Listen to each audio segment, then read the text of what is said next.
on the third year of being of graduation, right? I actually was ostracized by my friends. Okay, what happened was this. Um, Basically, okay, there's this girl in class, right? And everyone thought that I was gonna try to hit on this girl. Okay, maybe it's a long story. It's like, okay, basically.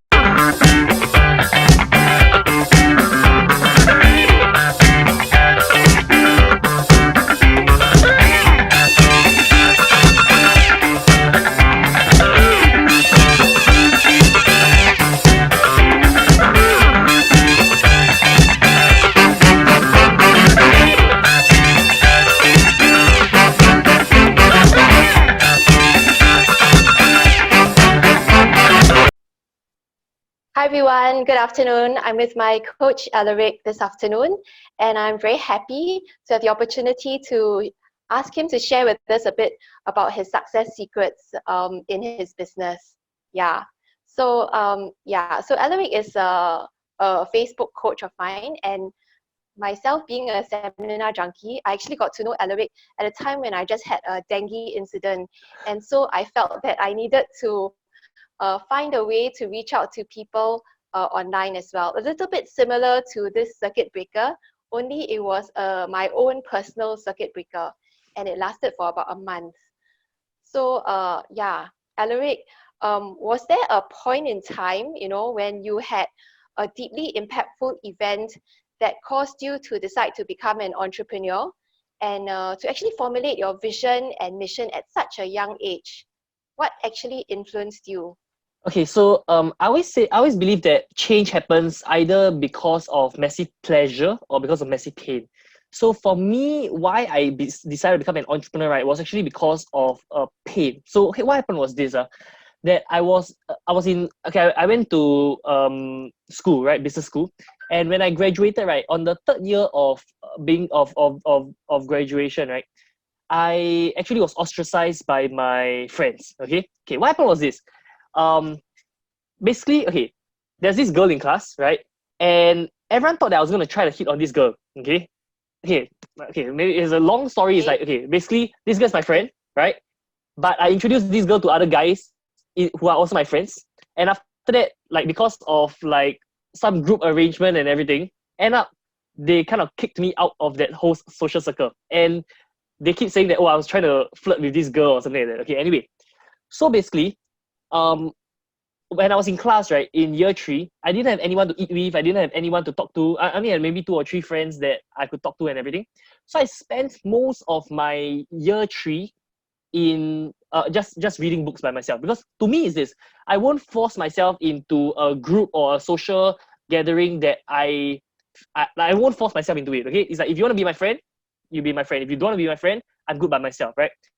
So I spent like most of my lunchtime for at least a good 3 to 6 months alone. Okay, so I just read books alone. I just started learning stuff alone. Started learning more about business alone.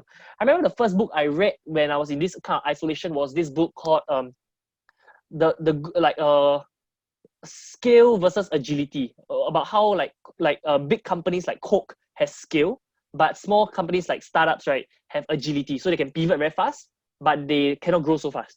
Whereas big companies can grow very fast because they have scale, but they don't have agility. They cannot pivot very fast because it's such a large organization. And I read other books like How to Win Friends and Influence People, obviously, right? Because during that period Because as well. you wanted to get some friends, right, to Yeah, hang out with. because I was thinking, okay, what did I do wrong? Like, how come I'm being ostracized? Or how come people were like, yeah. So so my journey into entrepreneurship went through. It was through a little bit of pain that I got into entrepreneurship. So at that point of time, also my project group partner, because in year three we have like project groups, right, with other classes and all that as well. So like we group up and all that. So one of my project partners approached me to start a business, and he said that he could get an investor to invest $100,000 to start a business. So to me, it was like, okay, why not, right? After I graduate from poly, I don't have anything to do anyway. I might just join a business, and the worst that happens is I lose my time, but I won't lose money. Yeah, and this is why I never lost money doing a business before, because I never will I never ever use my own money to start a business most of the time. Yeah. So I would say that was kind of a turning point. Like it's like somehow I realized something about my personality, right? Is that I'm either I'm super polarizing, which means people either love me a lot or people either hate me a lot. Yeah. So yeah, and it happens many times in my life. In secondary school, there are people who love me a lot, there are people who hate me a lot. In poly, there are people who love me a lot, there are people who hate me a lot. Even in NS, there are people who love me a lot, there are people who hate me a lot. So yeah, so that's why I became an entrepreneur. Like that was the kind of like turning point, I would say. I don't know. Quite interesting. So you talked about polarizing. Is this something that you experience now as well? I mean, to me, it seems like you're somebody who is quite easygoing, although you're very, very driven. You don't have a lot of expectations on people. So I find it quite interesting when you talk about polarizing. Okay, let me give an example. Okay, right now I don't think I have a lot of haters, right? Like, but okay, of course, like let's say I post a Facebook post, like let's say I run a Facebook ad, there'll definitely be some people say, oh, scam, all this kind of stuff. Okay, that's part of the game, right? Right now I Mm-hmm. don't have a lot of haters who outwardly say that they hate me, right? But I Okay. believe that deep down there are a lot of people who are jealous of me. Yeah, and I believe so. Yeah, Okay. like people want to see you do well, but they don't want to see you do better than them.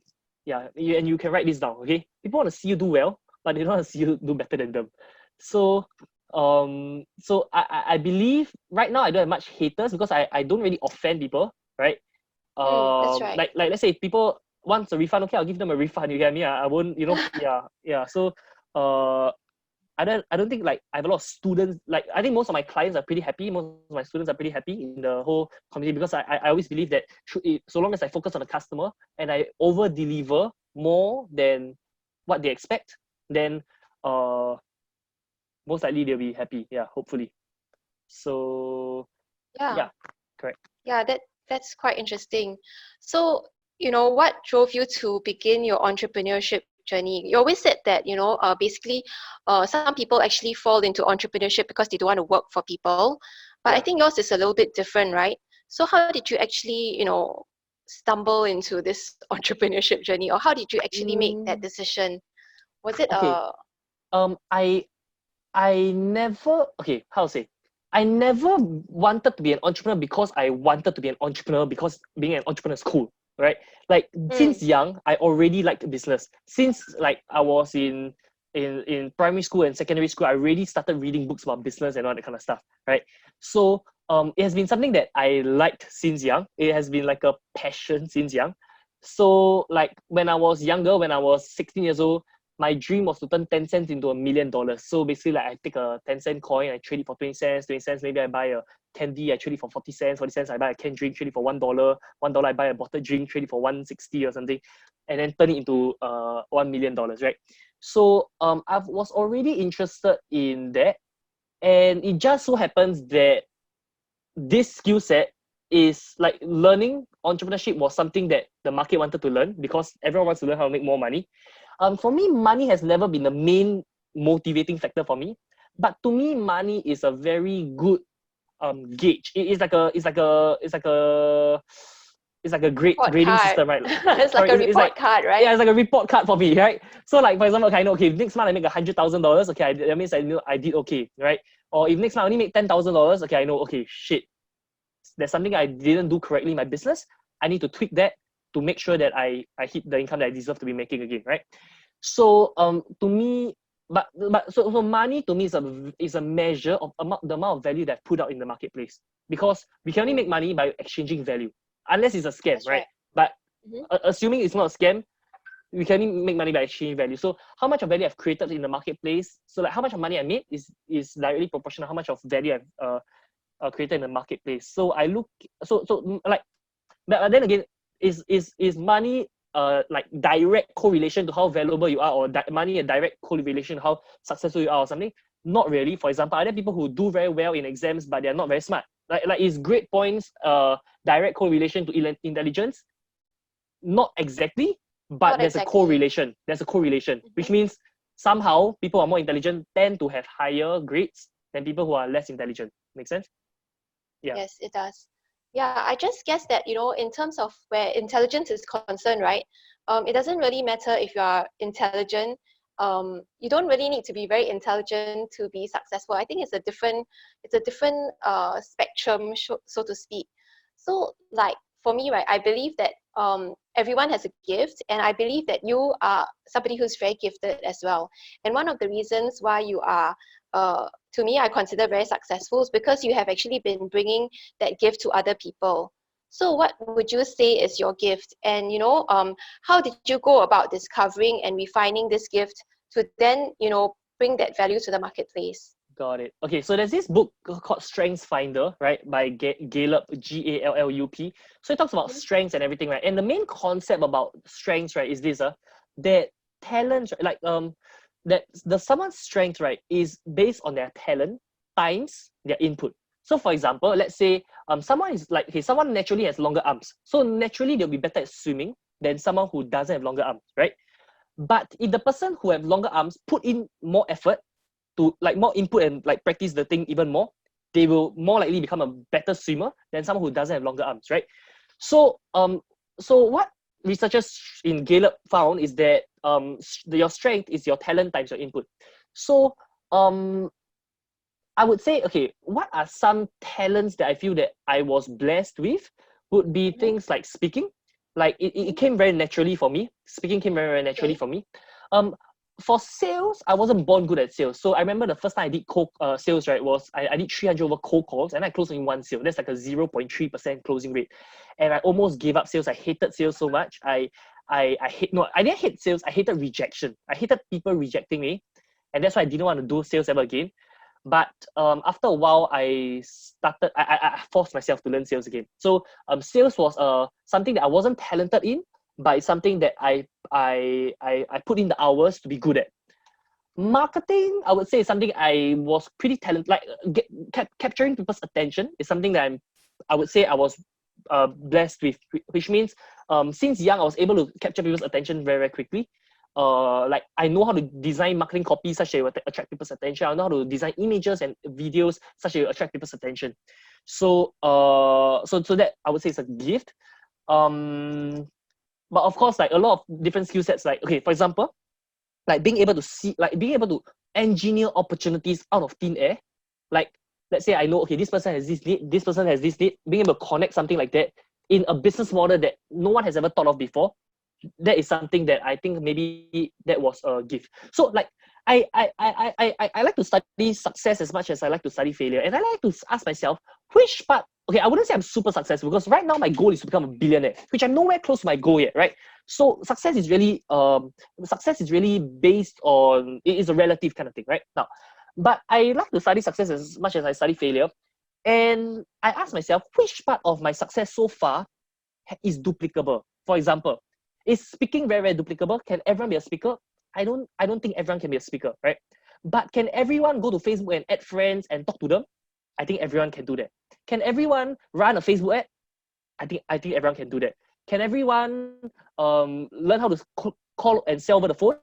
Okay, that takes a bit of talent, but I think everyone can be trained to do that. So I ask myself, which part of my success is duplicable and which part can I duplicate easily to other people?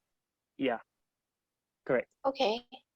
So, okay, I think one of the things that you do quite a bit, right, from what you shared so much so far, is that you do quite a bit of reflection, right? I would imagine. And do you do reflection and journaling? And how do you find time in your schedule to actually do all this stuff? Okay, I don't Is really there a do. fixed timing, or do you force yourself to do it, or Okay, I don't really do reflection or journaling, but I you have don't? done. Yeah, I don't. I don't. I'm like shocked.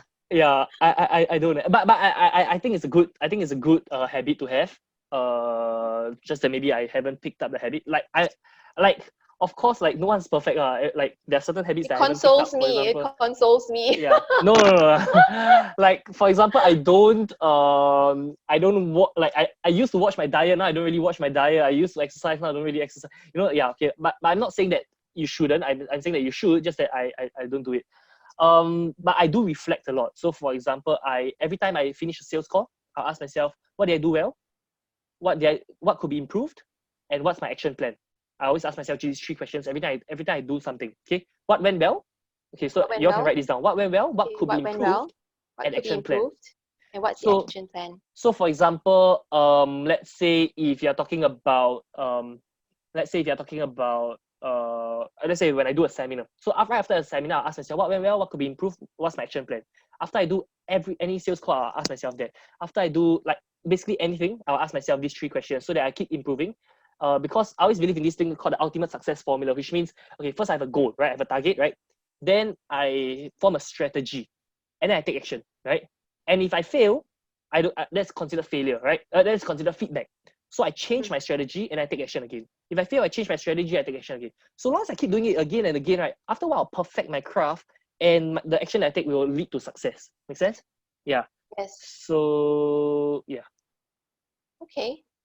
So do you have any rituals that you do? I mean, some people, for example, Tony Robbins, he has his rituals that he does every day. Because I noticed that you are somebody who has quite a lot of energy and you're always very passionate about what you're doing. But I think that, passion is basically something that is from the inside and may not necessarily Right. be very duplicable, in the words that you use. But what are some of the simple and effective practices that you adopt? Like, do you have any rituals that you do that you can share with us that we may be able to easily apply and might help us in our day? Okay, I think this answer will shock you again, but I don't know. Like okay, I have a ritual, for You do example, you do have you do when actually have I your when your hypnosis thing, okay, so right? for example, like when I wake up, I will brush my teeth and bathe, and then I start my day. And how do I decide what I want to do for the day is I actually have a to-do list, right? So I have this to-do Okay. list that I constantly update. And then like okay, anytime I have a free okay, I just basically I don't know why, but somehow I've engineered my brain, right, to feel like to have the emotions that will make me naturally successful. For example, like if I don't, let's say if I watch Netflix or something, there'll be something in me, right, that will just make me feel very guilty, that will force me to want to do work instead. I don't know why it's like that. I don't know how it became like that. I was actually a very, very lazy person. In fact, until now, I'm like a lazy marketer. I like try to do things with as little effort as possible. So let's say so I don't know how I've engineered my brain in that way. So I it's probably maybe because of the hypnosis I've done, or because of going for a lot of seminars or going for a lot of trainings and everything to engineer my emotions to support me in my growth. Okay, now, so I've actually a to-do list. So anytime I have ample time, so let's say now I have like free time, maybe okay, the next time I have a 20-minute free time. Okay, so what I'll do, right, is I'll look at my to-do list, and then I'll see, okay, what can I do in the next 20 minutes? What, like which of these tasks, right, I can finish the next 20 minutes one. Then I'll finish the task, and then I'll cross it off, and then I'll feel good. Like after I complete the task, I'll feel good. So like my only way of like overcoming that guilt, right, is to, or the only way to feel To fulfilled, cross right, off stuff is from to the to-do is to actually do a list. stuff. Yeah. So somehow I've like engineered my brain to be like a machine, to like to do work and to like to churn out content, to like to churn out value. Okay. So Okay. yeah. So I think, does that answer your question? Yeah, it's quite Yeah. interesting because I think something as simple as a to-do list, maybe during this time, when everyone is so online, right? And we may not realize that actually there is value in doing something simple and that it could actually help us to structure our day. Because I still feel that sometimes pen and paper do make more sense than having everything Got it. electronic. Yeah, But one thing I want to say personally lah. is this that I don't keep myself busy for the sake of being busy. For example, I won't purposely go and do something just so that I feel that I'm doing something. But but this actually doesn't create any results, or this isn't a revenue generating activity. So for example, like everything on the to-do list is things that is a need to do. It's not something that I do just so that I can pass the time. So a lot of people, what they do is that they like to make themselves busy. And when you actually go and audit their lives, right, like you go and like understand and study their life, you realize that no, they're just keeping themselves busy just for them to like, it's like mental, okay, it's a very crude word, but okay, basically it's like they're just trying to make themselves feel happy by doing something, but they're actually not doing. And it, like, there's a difference between being busy and productive, right, Lisa? There's a difference between being busy and productive, right? So That's right. is different, yeah. So when it comes to checking out the to-do list, I make sure it's something that is really necessary and really creates revenue or creates value in my business and in my life and for other people as well. Yeah. Okay, nice. And would you say that you have I noticed that you actually do some modeling, right? As in not modeling as in modeling, but you model some successful people. So is there any particular person that you model, and what exactly do you do when you do this process? So I always reverse engineer, like modeling, I think you mean reverse engineering Yeah, success. yeah, So I that's right. always reverse engineer success as much as I reverse engineer failure. So I always like to study success. I like to study, okay, what's the common trait of all these successful people? And I know that so long as I duplicate that, I'll be successful, right? Or what's the common vehicle that they use to be successful? What's the common what that they use to generate income? What's the common pattern behind them? So I've got over 100 mentors, right? I learned from a lot of different places. There's tons of mentors. So okay, for me, I like to learn things by synthesizing information, which means I look at 100 ways to do something, and then I look at what's the similarity, and then that becomes my own way. Yeah. But so you can write this down. If you want to learn Nice. something fast, you learn from one person or one system or one method, right? And then you duplicate that. But if you want to master something, you need to look at 100 systems and then see what's similar and then you duplicate that. Yeah. So for me, I like to master something. So I like to look at 100 different systems. I don't like to just follow one system and duplicate that. Yeah. So I got over 100 mentors. There's tons. Like if I name everyone, it's crazy. Yeah. Wow, that's very cool. So actually you are in a way a seminar junkie but with a purpose, as in you actually set out to curate content so that you can actually improve your own systems, the systems in your life. Am Yes, I right correct. to say that? Correct. Okay. Yeah. Yeah. I love You consuming are information. I'm an information junkie just in like you. Yeah. yeah, information junkie. Yeah, also an infopreneur to a certain extent, right? Yeah. Yeah. Yeah. Okay, so what would you consider to be your definition of success? I mean, because just now, I would say that somebody who is your age and has achieved all these milestones already, I would consider to be successful. So, what exactly is your definition of success? I know you said that you are not a billionaire yet, and that's why you don't consider yourself to be successful. But I think, in general, you know, success is about having that goal and then Yeah. striving to achieve it and being happy along the way and bringing people along with you on the journey. That's what I feel is my definition of success. So what is your definition of success? Okay, first of all, right, I don't equate my self-esteem to my success, which means like I was happy and I loved myself even before money. Money didn't make me love myself more. Money didn't make me feel more fulfilled. Okay. Money didn't make me happy as a person. I was happy even before money. Um Success to me is if one life breathes better because of my existence, then I feel successful, right? So if I created a lot of value in the marketplace, if I created a lot of wins in more people, win, like everyone win, right? So that to me is success. And okay, but by right, the dictionary definition of success is when you have a goal, if you achieve it, it's successful. If you didn't achieve it, it's a failure. So let's say you have an experiment, you achieved it, it was a successful experiment. You didn't achieve it, it's a failed experiment. So that to me is basically success. So for example, I told myself I want to be a speaker when I grew up, right? So now I became a speaker. So now I tell myself I want to be a world-class speaker. So I think I'm on track to be a world-class speaker. So now I tell myself, okay, I want to be a billionaire. Sorry? Seems to Yeah. be, yes. Thank you. Yeah. So now I tell myself I want to be a billionaire. So I don't know if I'll be a billionaire, but whether I become a billionaire or not, I'm still happy as a person. And even if I become a billionaire, I don't think I'll be more happy than if I am now. Yeah. Yeah, in any case, I think your runway is pretty long as well. Correct. So Yeah. yeah, you've got a long time to ahead of you. Yeah.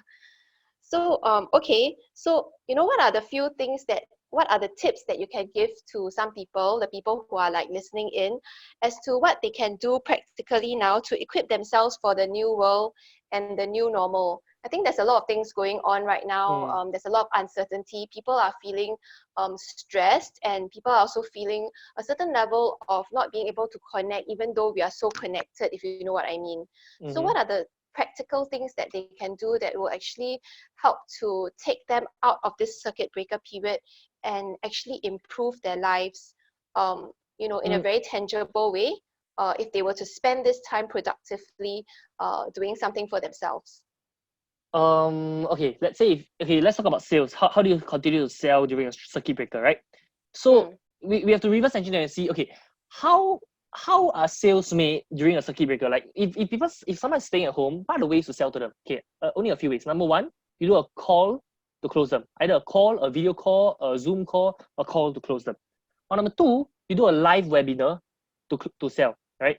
Or number three, you do an automated webinar where you already recorded the thing and then you get people to watch through the webinar and sell. Or number four, you do a sales page. So let's say a sales page that sells something, right? Like a full-blown like copywriting and everything, full-blown sales page to sell something. Or number five is you sell something through an e-commerce store. So let's say you have a Shopify store or whatever. So you sell through an e-commerce store. So there's only these 5 ways to sell during a circuit breaker. So we have to pick up this skill set. So for example, let's say for my mom, right? She's never sold through the phone prior to this period before, right? And so I shared with her about this thing called a 5-step consult and a 10-step pitch. And after she did this 5-step consult and 10-step pitch, she was able to sell her products and services, which are physical products and services like negative ion and far infrared, pillows, mattresses, gloves, and all that, over the phone, right? In the past, the only way she could sell was when she brought people to go to a shop, okay, and then she'll do like some echograph analysis or something to feel their energy level or something, and then only she will sell to them. But now, because of this circuit breaker, she had to force herself to adapt such that she had to learn how to sell through the phone, right?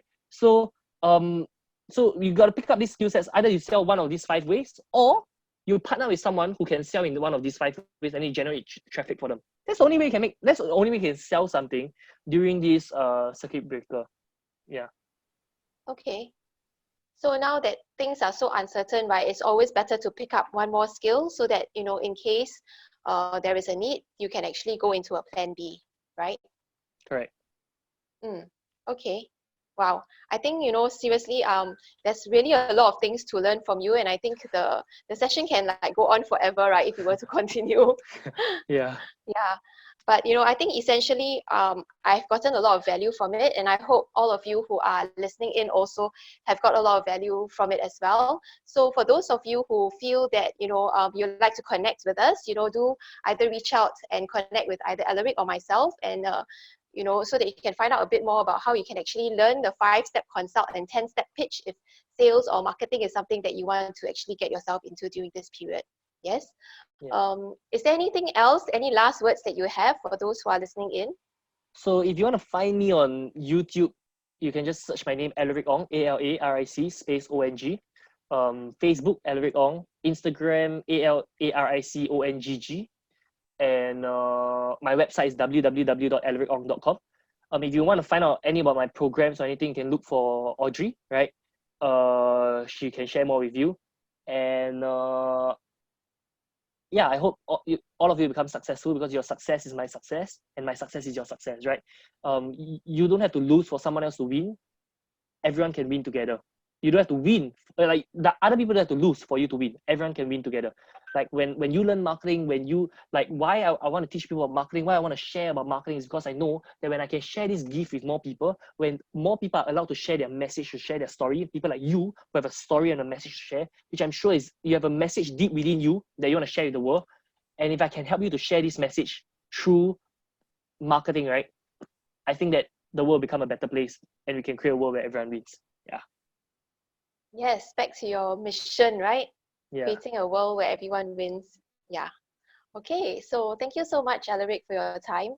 It's been a joy speaking to you as always. I mean, I think really, you're somebody who is very very easy to talk to and very easy to converse with, and you also have a lot of maturity about you. So I think there is a lot to learn from you, and I look forward to the journey into the future as well. Yeah. All right. Thank you. Thanks for the Thank interview, you. Audre. Take care. Thank See you, Alaric. Take care. See you. Bye. Bye.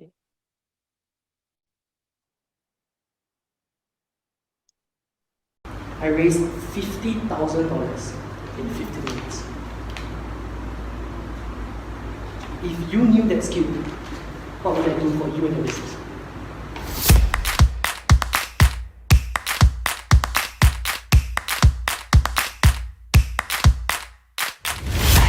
I want a world where everyone reads. I want people to use me as a tool so that they can become the best versions of themselves.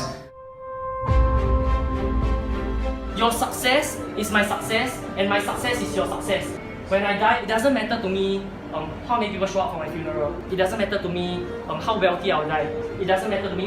It doesn't even matter to me what kind of legacy I leave behind. I'll leave the world a free spirit, just like how I entered into this world. Success to me is if one life breathes better because of my existence, then I've been successful. I'm going to give so much value to people, right? That people are going to feel guilty for not paying me money. Entrepreneurship is about being a solutions provider. So first of all, I realized that the market doesn't care how old you are. The market only cares that you deliver value. Please see how much 1% makes. If you just improve by just 1% every day, right? After 365 days, you become 37.78 times better than who you are.